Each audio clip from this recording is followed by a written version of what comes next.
Swine flu during World War I was very problematic for the soldiers. It actually was more problematic than the war itself. It caused more deaths and injuries than that of the war. So, what is swine flu? Swine flu is influenza, a virus that lineage can be traced back to a strand called H1N1.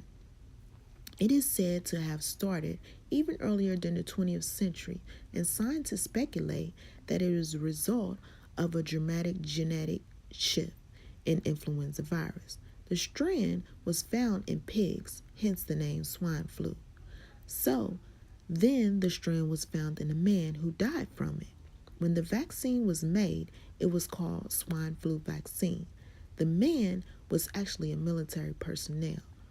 According to the CDC, Center for Disease Control, before the vaccine, the military was limited to things such as isolation, quarantine, good personal hygiene, using disinfectant agents, and limited public gathering.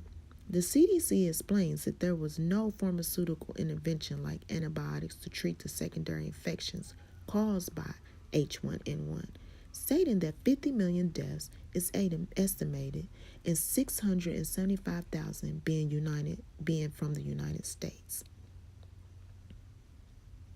So, what was the major effects on the military and or World War One? According to the article on NUThehistory.com, the H1N1 strand was taking down healthy young people, which included World War One servicemen.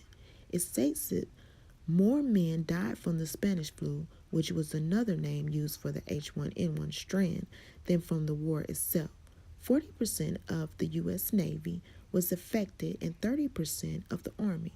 This was due to the servicemen moving around the world in trains and ships.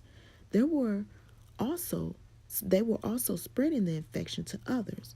And Woodrow Wilson was reportedly had the H1N1 while negotiating the Treaty of Versailles, which is what ended World War One.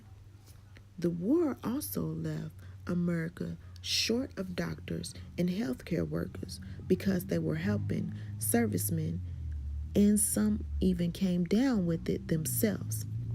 The article stated that the modern influenza began in Russia in 1889, but the H1N1, which they said was called the mother of all flus, hit the United States in 1918, and it came in several waves and was said to kill people very quickly in a matter of days, sometimes even hours.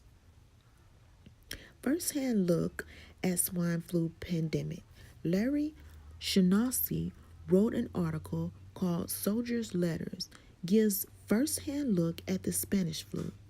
The articles is the author recalling letters from his grandfather, who was in the United States Army.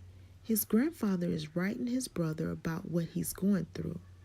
He was in the Army during 1918 and 1919, which was the time of World War I and during the time of the H1N1 strand pandemic. He initially writes telling his brother how he is quarantined to prevent the Spanish flu. He explains that he hasn't had it, and anyone who remotely does was placed in a separate barracks that they named the TB ward.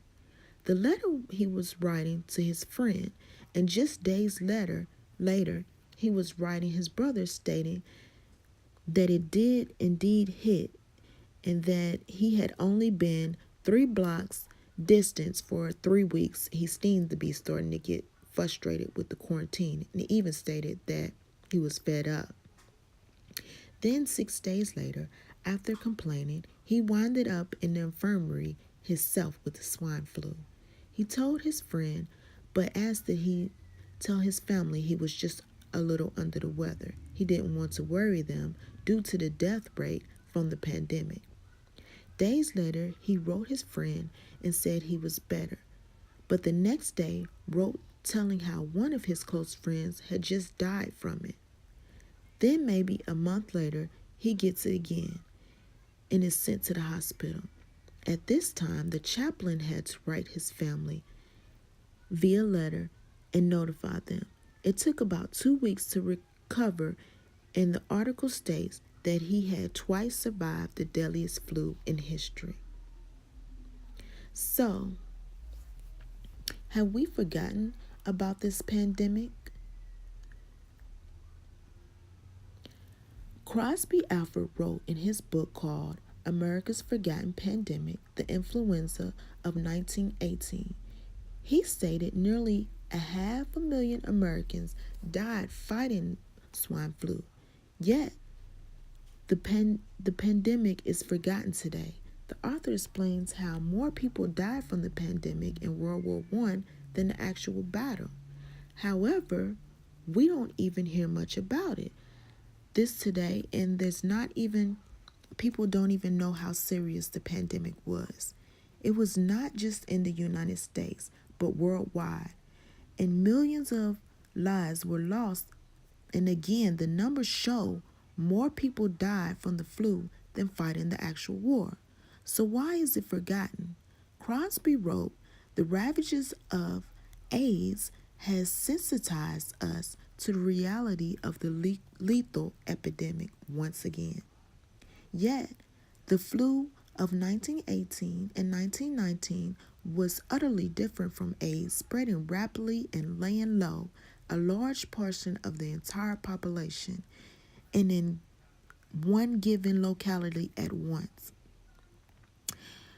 Recovery followed most of the victims, and with recovery came forgetfulness, even among the families where death occurred.